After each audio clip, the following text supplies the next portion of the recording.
J'essaye de faire un zoom, pas de problème. Il y a 15 jours, Et enfin, je publiais cette vidéo. Je vais décider de rentrer à la maison. Dans vos commentaires, j'ai reçu plein de demandes sur la suite. Mais que s'est-il passé? C'est le drame. En fait, j'avais l'intention d'attendre un peu avant de donner la suite, car, comme vous allez le voir à la fin de cette vidéo, tout n'est pas simple.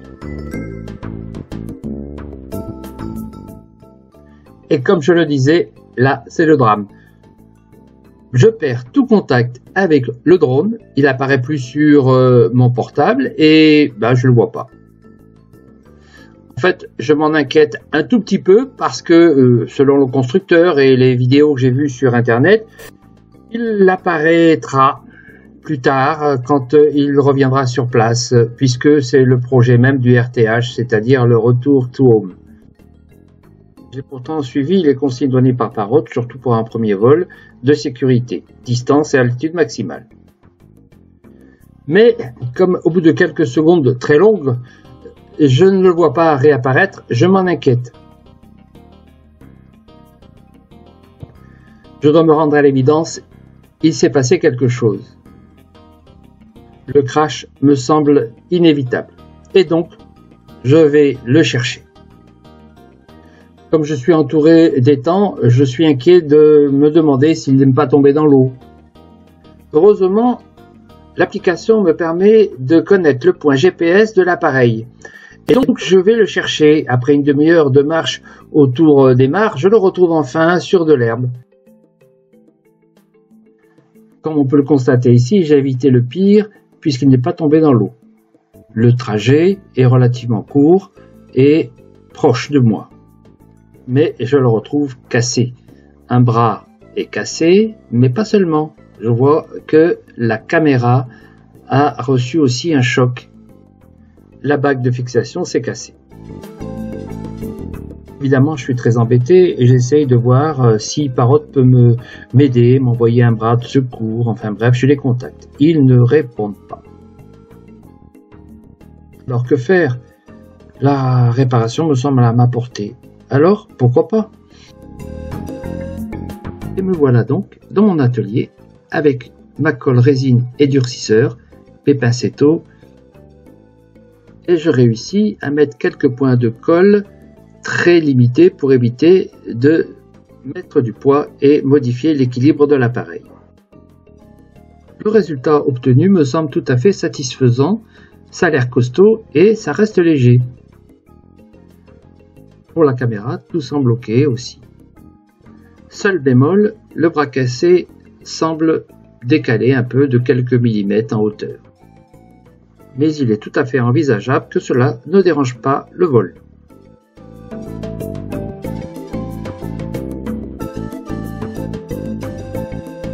Afin de vérifier que ma réparation est fonctionnelle, je fais des petits tests devant ma maison avec un envol. Et j'essaye de voir si les fonctionnalités sont rétablies, notamment la fonction RTH.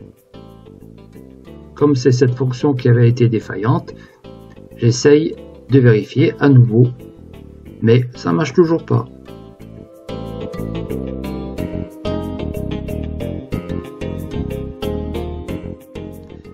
Comme je me dis que peut-être le drone ne peut pas récupérer un nombre de satellites suffisant pour le repérage, je change de secteur qui est plus dégagé et j'essaye ici, pourtant j'ai mes deux points GPS satisfaisants en vert, c'est-à-dire celui de la télécommande et celui du drone, et tout a l'air de fonctionner comme auparavant, sauf que la fonction RTH ne fonctionne toujours pas.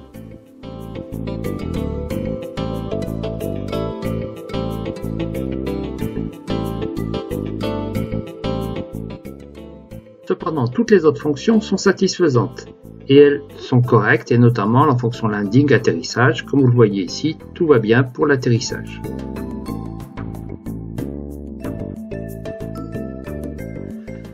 Assez dépité, j'essaye quand même de renouveler les essais RTH. Comme vous le constatez encore une fois, cela s'avère complètement inefficace.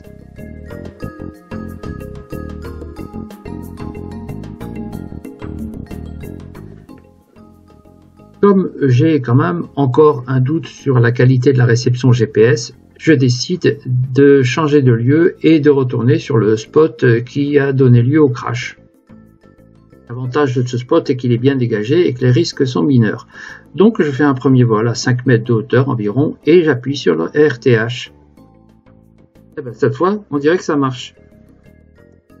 Et bien super, je vais pouvoir essayer un peu plus haut, un peu plus loin. Allons-y. Bon, je vais recommencer à faire des essais de toutes les fonctions, notamment de la caméra. Comme elle avait reçu un choc, je vérifie. Là, ben, ma foi, je peux tourner la caméra vers moi. L'image est stable, tout va bien. Je ne vais pas tenter un follow me encore ici. Mais voilà, je suis à l'aplomb. Appuyer sur la position initiale. Voilà, tout va bien. Je vais essayer de faire le tour de ce petit bâtiment. Je vérifie que je peux monter, descendre, tourner.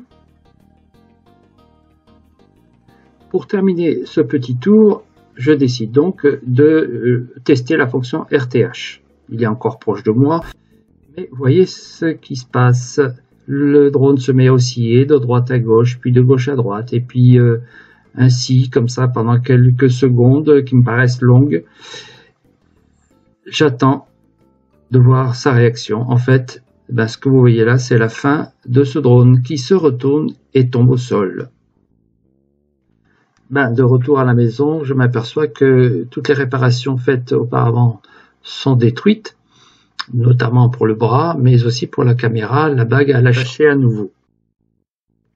Ayant un tempérament plutôt optimiste, je me dis que si je reprends les éléments cassés, que je les répare à nouveau, je vais pouvoir repartir sur un drone fonctionnel. Et là, quand je branche la batterie, plus rien ne se passe. Cette fois, je crois que c'est plus grave. Alors, que faire maintenant? Il semble quand même que la fonction RTH ne soit pas en état d'être utilisable. À l'heure d'aujourd'hui, j'ai envoyé toutes ces informations à Parrot, à Paris, au webmaster. J'ai essayé plusieurs mails. Personne ne répond. Donc, je vais attendre que éventuellement Parrot me réponde. Sinon, ben, je vous donnerai une suite. On verra. À bientôt. Si vous appréciez mes vidéos, ben, n'oubliez pas de vous abonner. C'est gratuit, ça n'engage à rien. Et puis n'oubliez pas aussi, si vous avez aimé, ben, de liker et d'appuyer sur la petite cloche. À bientôt.